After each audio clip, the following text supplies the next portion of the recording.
saya juga sebel atau apa. Ya, jadi saya panggil aja, baik Bapak bisa dibantu kayak gitu. Beneran ya kayak gitu ya? Iya beneran.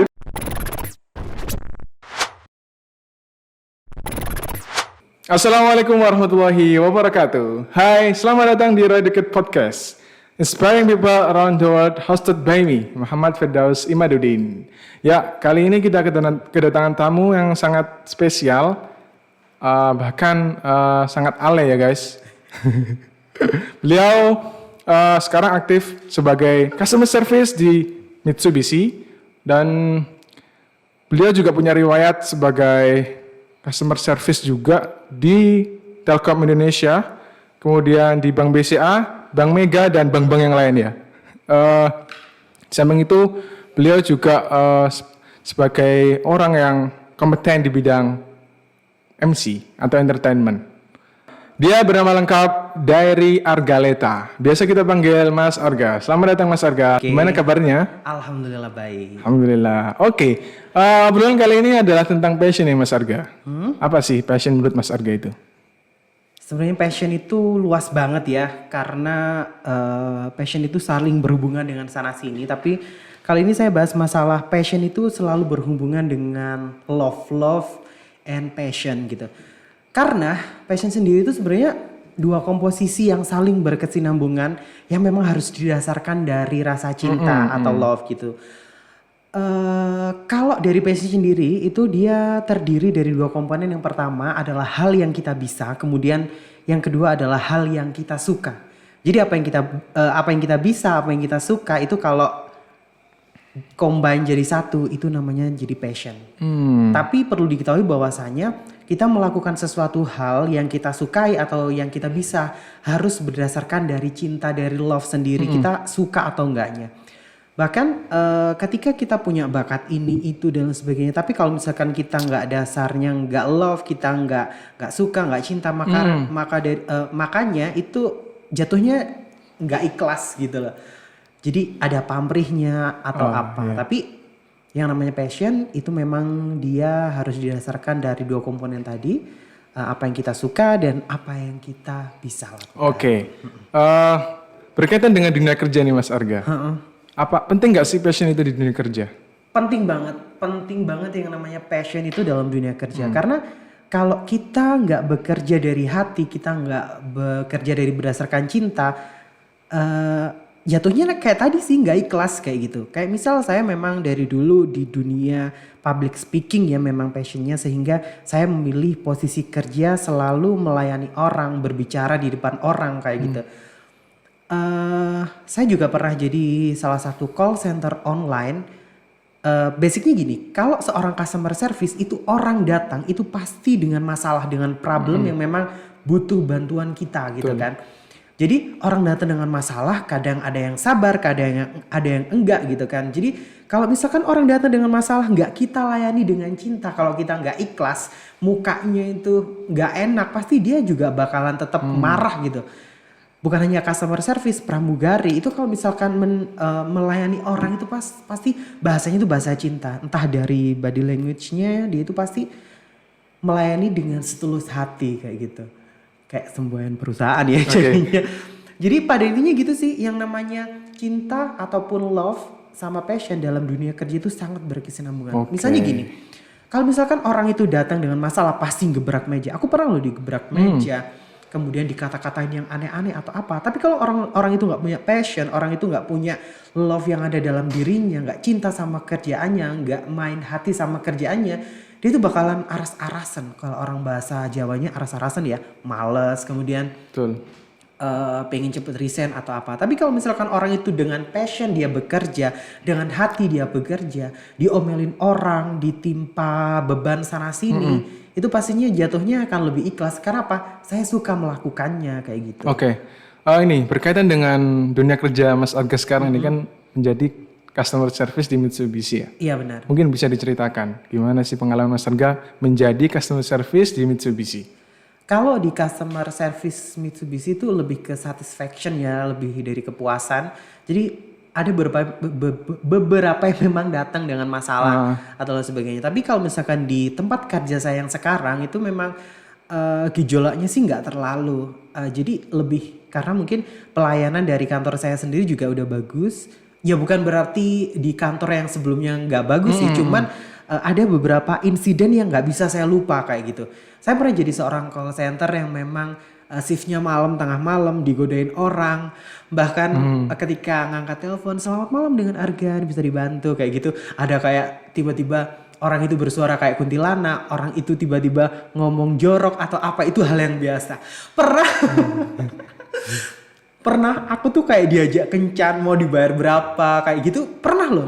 Itu jadi agak sedikit takut atau apa gitu kan. Pernah juga ada yang dibilang Dikira cewek mungkin ya? Gimana?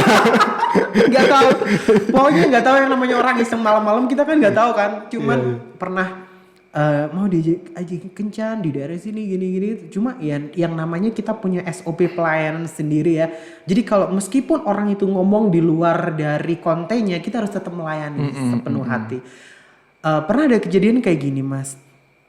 Waktu itu saya di kata-katain apa ya, omongan kasar lah kalau orang Jawa.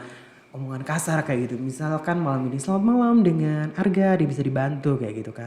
Dengan bapak siapa saya berbicara kayak gitu kan. Biasanya orang itu nggak nyebutin namanya, tapi lo kayak apa lo kayak gitu. Jadi karena saya juga sebel atau apa, ya jadi saya panggil aja, baik bapak bisa dibantu kayak gitu.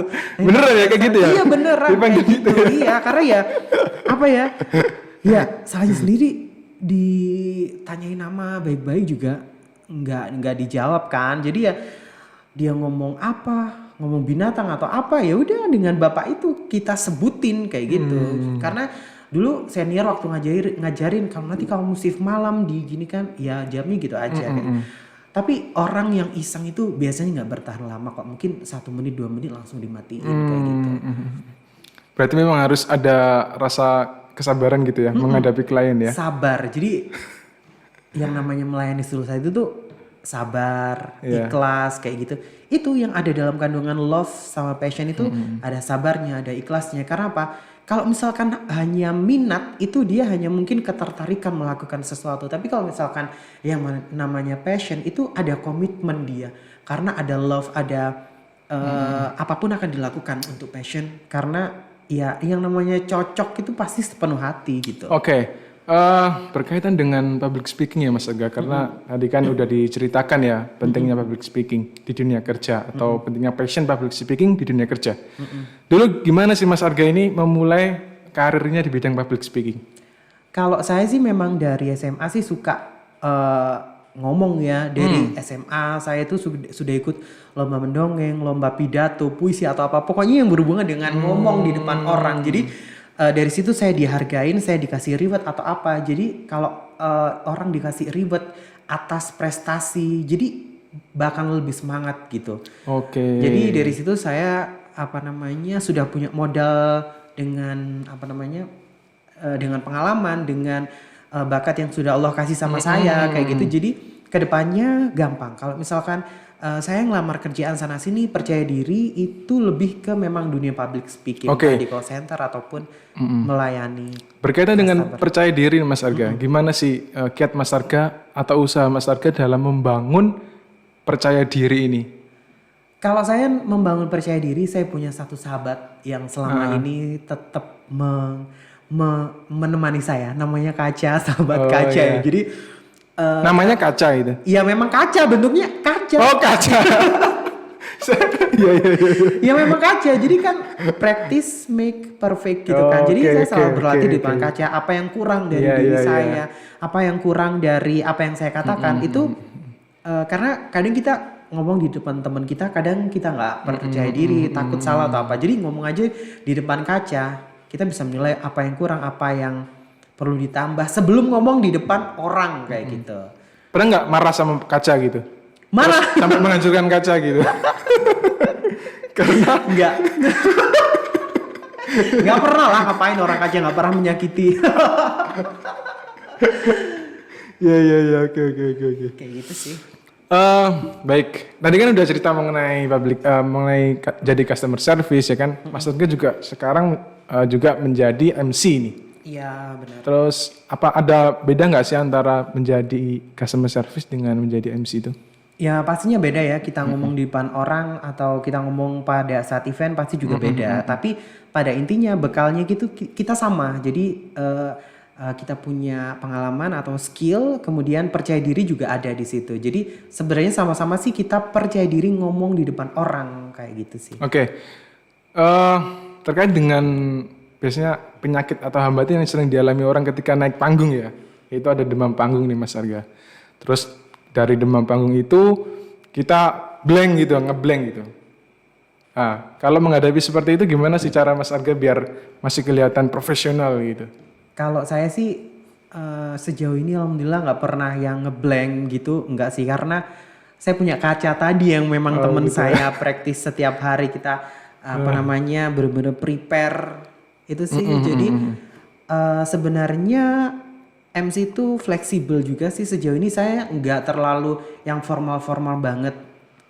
Saya memang menekuni untuk event kalau di di mall, kemudian wedding juga sih. Jadi semuanya itu lebih fleksibel aja, nggak harus paten seperti ini. Yang namanya orang punya skill di dunia public speaking, entah ketika dia ngeblank atau apa, pasti dia bisa improve dengan kata-kata lain atau mungkin dengan candaan atau apa kayak gitu. Oke. Udah lama ya Mas jadi MC ya kan? Masih udah lama kan jadi MC kan? Kalau MC yang Sejak kapan jadi MC? yang nggak ada duitnya ya. Ngawal MC itu dari nggak ada duitnya, dari SMA sudah mulai MC atau apa kayak gitu, sampai akhirnya saya bertemu dengan orang-orang yang memang berkecimpung di dunia entertain kayak gitu kan. Jadi saya diajak IO, diajak teman sana sini sampai punya duit atau apa dari skill yang saya dapatkan, dari skill yang saya punya. Coba dong Mas, saya pengen tahu nih gimana sih menjadi MC itu? Kan ini udah MC. Gak, maksudnya ketika Mas Arga ini menjadi MC, formal, informal, gimana sih kita aturannya atau format MC-nya dalam acara formal atau non formal? Mungkin bisa dicontohkan Mas Arga. Kalau saya sih nggak ada yang formal-formal, nggak ada yang paten yang harus pakem gitu, nggak sih. Cuman mengalir aja sih biar kita relax kayak gitu. Cuma biasanya saya kalau misalkan seringnya di mall sih kayak pameran atau apa, entah pameran mobil, pameran produk atau apa kayak gitu. Yang sering saya lakukan sih pameran kayak auto show kayak gitu, kayak pameran otomotif yang kayak ada di kantor saya. Sebenarnya sih jadi seorang MC itu harus relax ya yang pertama, karena biar nggak ngeblank di depan panggung. Jadi kita itu bener harus relax dan fokus konsentrasi gitu. Jadi biar kita nggak salah nyebutin brand atau nggak salah nyebut kata-kata yang benar-benar itu nggak boleh salah kayak gitu. Dari nama sponsor atau nama perusahaan yang kita sebut itu nggak boleh salah kayak gitu. Contohnya kayak gini. Balik lagi dalam Malang Auto Show 2019 bersama Mitsubishi Kramayuda Sales Indonesia. Jadi kayak lebih relax. Jadi judulnya itu beneran kita hafalin gitu ya. Itu aja sih. Terus kemudian harus memang biar kita nggak kesannya lebih garing atau apa, kita harus benar-benar interaksi dengan audiens dan bisa jadi materi yang harusnya selesai 1 jam itu bisa lebih dan kita nggak kayak garing kesannya gitu. Waduh, luar biasa sekali nih MC-nya Mas Arga. Oke Mas, coba saya pengen tahu nih gimana sih jadi customer service dong? Ini mau yang online atau yang online aja deh. Seolah-olah saya ini klien ya. Nanti Mas Arga saya telepon ya. Oke, bentar. Jadi kalau misalkan gini, yang namanya online itu kita nggak ketemu sama orang ya. Jadi saya dulu disekolahkan ngomong di salah satu perusahaan gitu. Jadi kayak memang dia itu kayak benar-benar pembekalan terkait public speaking itu yang selalu saya bawa sampai sekarang, itu kita harus menggunakan smiling voice. Jadi orang kalau misalkan ngomong nggak pakai senyum itu beda rasanya. Halo, selamat malam, dengan Arga, ada bisa dibantu? Itu nggak pakai smiling voice. Tapi kalau misalkan orang pakai smiling voice sambil ditarik sedikit, halo selamat malam dengan Arga, ada bisa dibantu? Lebih enak mana? Oh ya, yang kedua dong. Kayak gitu. Oke. Itu tipsnya. Oke, silakan coba. Mungkin di telepon ya. Oke. Atau di internet lah. Oke. Halo, selamat malam dengan Arga. Ada bisa dibantu? Malam. Ini Mas, saya melaporkan internetnya gangguan terus ini dari kemarin. Baik, dengan Bapak siapa? Mohon maaf. Dengan Bapak Firdaus. Baik, Bapak Firdaus bisa disebutkan identitasnya terlebih dahulu. Bisa di nomor berapa Bapak Oh iya, Firdaus? 0822 Baik. 3365 0051. Baik, saya ulang Bapak ya di 085 335 831 542. Baik, Bapak di sini terdaftar atas nama Bapak Imaduddin ya. Ya, Beralamatkan di Landung Sari, betul. Kota Malang, Bapak ya. Betul. Baik, bisa disampaikan keluhannya Bapak. Internetnya nggak connect ini Mas, dari kemarin gangguan. Baik Bapak, dari kemarin ada gangguan terkait internetnya Bapak ya. Dan setelah kami lacak di sini bahwasanya memang Bapak Imaduddin belum melakukan pembayaran. Duh, kemarin udah bayar Mas. Baik Bapak, setelah kami cek memang tanggal jatuh temponya sudah melebihi tanggal jatuh tempo sehingga harus melakukan refresh data terlebih dahulu Bapak ya.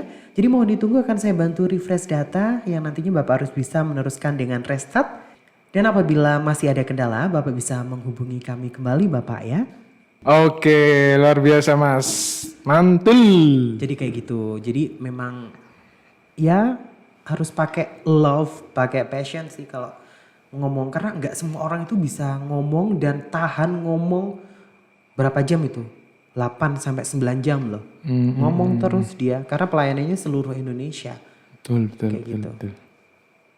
Dan dari situ kita kayak udah dibekali kan yang namanya product knowledge atau apa yang beneran kita harus baca kayak Betul, gitu. betul, Tapi menjadi seorang MC itu biar nggak kelihatan flat, kita harus memang berinteraksi dengan audiens yang ada di depan, entah kita bercandain, entah kita ajak nyanyi atau apa. Makanya kalau misalkan orang yang punya profesi MC atau di dunia entertain yang lainnya itu rata-rata kocak kayak gitu. Oke. Mas Argi kan aktif di dunia entertainment ya. Kita tahu nih di dunia entertainment itu banyak sekali netizen yang sering nyinyir gitu, nggak suka dengan apa yang kita peroleh, kita dapat sekarang gitu kan. Gimana Mas Arga menyikapi netizen-netizen ini? Oke, banyak banget sih memang kalau memang di dunia entertain itu banyak yang orang berkritik pedes gitu ya, bukan hanya tetangga yang kritikan pedes, tapi netizen itu memang ya kita hanya punya dua tangan sih yang nggak bisa nutup satu persatu mulutnya orang yang mau ngomong apa tentang kita, tapi dua tangan ini kita tutupin di telinga ya. Kita tutupin di telinga, jadi nggak usah didengarkan apapun yang nggak bermanfaat. Memang banyak sih kalau di dunia entertain itu kadang kita sering diremehin. Misal kita perform atau apa, lu pakai baju apa, handphone lu apa, jam tangan, sepatu apa, itu menjadi bahan perbincangan kadang kayak gitu kan. Karena yang namanya dunia entertain itu kita identik dengan menampilkan sesuatu kan. Kadang ada orang yang nggak suka, kadang ada yang entertain yang benar simple atau apa. Sebenarnya nggak bisa ukur dengan pendapat kita sih, cuman ya yang namanya netizen yang maha benar. Jadi komen kayak gini, itu kerjaannya gini-gini doang kayak foya-foya atau apa. Ya lebih kayak suka nyampurin kehidupan orang sih. Kebanyakan gitu nyinyirnya kayak gitu. Iya. Bicara tentang bisnis MC nih Mas Arga. Kira-kira berapa sih bayaran orang MC itu? Kira-kira umumnya gitu kan. Kita sih biasanya beda-beda ya. Kita beda event itu beda beda pendapatan. Kita mau ngikut IO itu juga beda lagi, ada potongannya. Beda kota itu juga beda tarif juga kayak gitu kan. Kadang juga ada sponsor baju ini itu, nanti ada potongan. Aduh, banyak banget perbedaan sih kalau misalkan itu patokannya untuk budget ataupun pembayarannya beda banget. Oke Mas Arga, mungkin ini pertanyaan terakhir sebelum kita mengakhiri podcast kali ini, yaitu apa pesan Mas Arga untuk para millennials ini terkait dengan passion? Kalau saya dari passion, love and passion sih, pesannya untuk kaum milenial itu tetap jadi diri sendiri. Banyak orang yang pengen jadi orang lain padahal itu susah gitu. Banyak orang yang menghalalkan segala cara untuk menjadi orang lain yang dia idolakan atau apa. Tapi ujung-ujungnya malah fake-nya itu keterlaluan gitu. Jadi lebih baik jadi diri sendiri, dan pastikan hidup itu selalu bermanfaat untuk orang lain sih. Oke Mas Arga, mungkin itu yang bisa kita obrolkan pada kesempatan kali ini terkait dengan passion. Terima kasih dan semoga apa yang kita bahas, kita obrolkan kali ini bermanfaat dan bisa memberikan wawasan yang luas bagi teman-teman semuanya.